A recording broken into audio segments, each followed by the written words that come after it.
Hi guys, আসসালামু আলাইকুম, welcome back to my another recipe.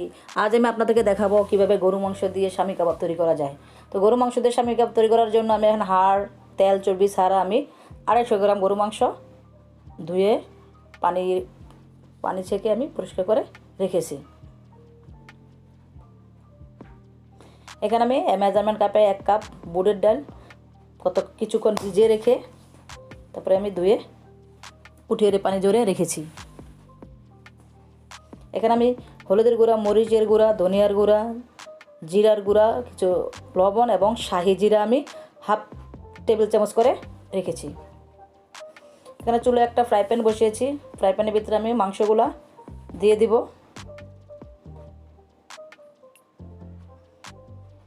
এবং ধুয়ে রাখা বুটের ডালগুলো এর ভিতরে আমি অ্যাড করে দেব।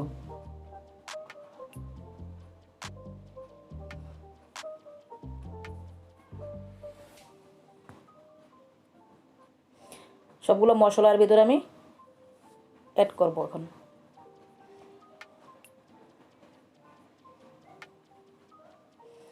আমি 1 কাপ পরিমাণ তেল দিয়েছি, সয়াবিন তেল। এখন সবগুলো আইটেম আমি একসাথে ভালোভাবে মিশিয়ে নিব।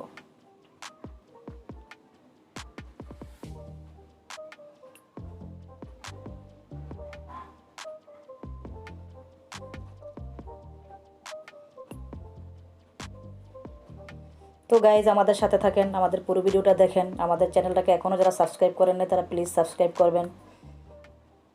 এখানে আমি 3টা এলাচ দিয়েছি, দারচিনি দিয়েছি 5 পিস, তেজপাতা দিয়েছি 2 পিস। এখানে আমি আধা কেজি পরিমাণ পানি দিয়েছি। তো গাইজ, মাংসটা সিদ্ধ হতে যদি আরও পানি লাগে আমরা পানি অ্যাড করব, আর যদি এই পানির ভিতরে সিদ্ধ হয়ে যায় তাহলে আমরা আর অ্যাড করব না।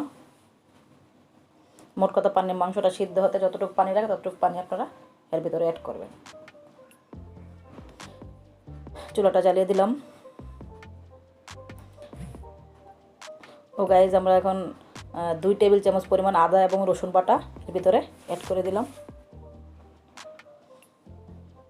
এখানে আমি ঢাকনা দিয়ে রাখবো মাংসটা সিদ্ধ হতে যতক্ষণ সময় লাগে। তো গাইজ, আমার মাংসটা সিদ্ধ হতে প্রায় 1 ঘন্টা সময় লেগেছে। 1 ঘন্টা পরে আমি ফিরে আসলাম।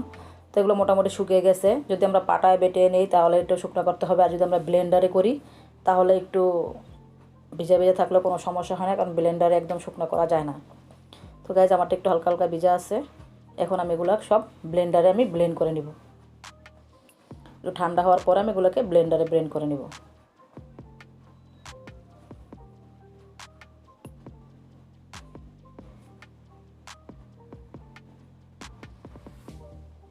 তো আমি সবগুলো ব্লেন্ডারে আমি ব্লেন্ড করে নিয়েছি।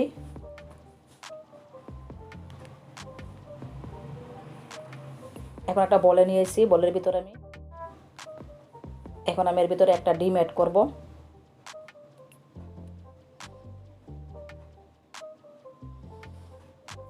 এখানে আমি 1 স্লাইস লেবু নিয়েছি। তো গাইজ, আপনারা যদি ফ্রিজে সংরক্ষণ করে খেতে চান বা 2 মাস রেখে আস্তে আস্তে খেতে চান তাহলে লেবুর রসটা না দেওয়াই বেটার। আমি সাথে সাথে খেয়ে ফেলবো, তাই আমি লেবু রসটা দিয়ে দিয়েছি। আর কাঁচা পেঁয়াজটা আমি এখন কাঁচা পেঁয়াজ দিব, 1 কাপ পরিমাণ কাঁচা পেঁয়াজ দিব। তো যদি আপনারা ফ্রিজে রাখেন তাহলে পেঁয়াজটাকে বেরেস্তা করে এর ভিতরে অ্যাড করবেন, কারণ কাঁচা পেঁয়াজটা ফ্রিজে অনেকদিন থাকলে একটা গন্ধ এসে পড়ে। এখানে আমি 1 টেবিল চামচ পুদিনা পাতা এবং 1 টেবিল চামচ ধনিয়া পাতার ভিতরে দিয়ে দিলাম। এখন আমি 2 টেবিল চামচ মরিচ কুচি কুচি করে কেটে নিলাম। এখন সবগুলো আমি একসাথে ভালো করে মেখে নিব।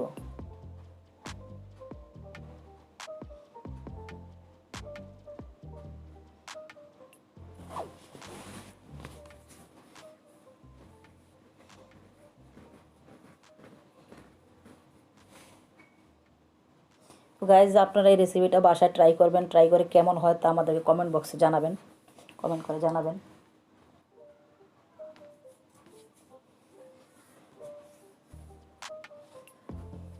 আশা করি সব আইটেমগুলো ভালোভাবে দিলে ভালোই হবে।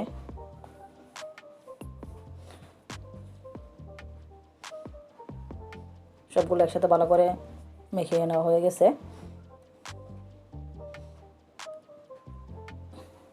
এখন আমি হাতটা ধুয়ে নিব।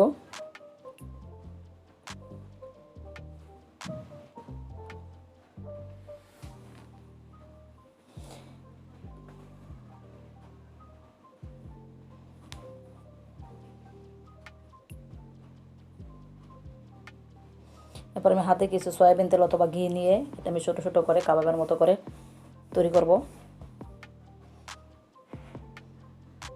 গোল করে একটু চ্যাপ্টা করে নিব। তো গাইজ আপনি একটু পাতলাও করতে পারেন, একটু বাড়িও করতে পারেন, যেহেতু এটা আগেই মোটামুটি 80% আগেই হয়ে গেছে, সিদ্ধ হয়ে গেছে, তো এখন একটু বাড়ি করলেও কোনো সমস্যা নেই। সুন্দর করে এভাবে করার পরে আমি এখানে কিছু ব্যাডগ্রাম নিয়েছি, ব্যাডগ্রামের সাথে এগুলো ভালো করে কোট করে নিব।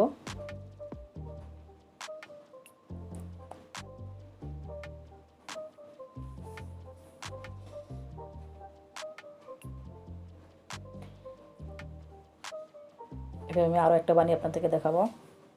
পরে এইভাবে বাকিগুলো আমি সব করে নিব।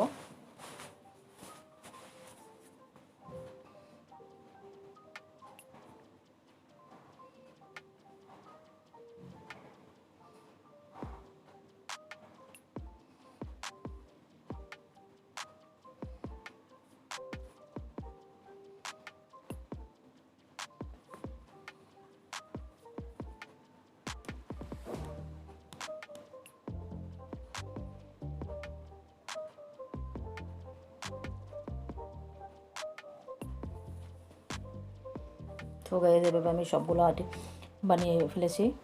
এখন চুলে একটা ফ্রাই প্যান বসিয়েছি, সেখানে তেল আমি আগে গরম দিয়ে রেখেছি। তো একটা একটা করে এর ভেতরে আমি ছেড়ে দেবো। তো গাইজ তেলের পরিমাণটা একটু বেশি নিতে হবে, ডুবা তেল দিতে হবে।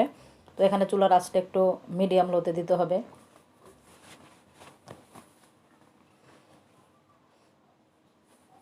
এক সাইড হয়ে যাওয়ার পরে আমি বাকি এক সাইড উল্টিয়ে দিব।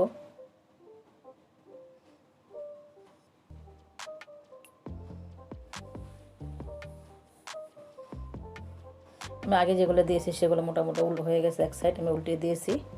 এখন আমি বাকিগুলো উল্টিয়ে দিব।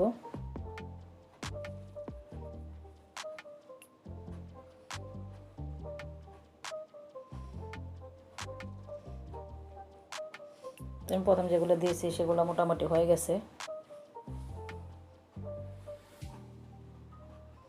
এখন আমি উঠিয়ে নিয়েছি। তো গ্যাস বাকিভাবে আমি বাকিগুলো সব করে নিয়েছি।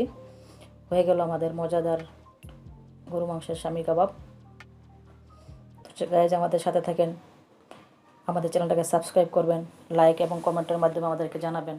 আল্লাহ হাফেজ।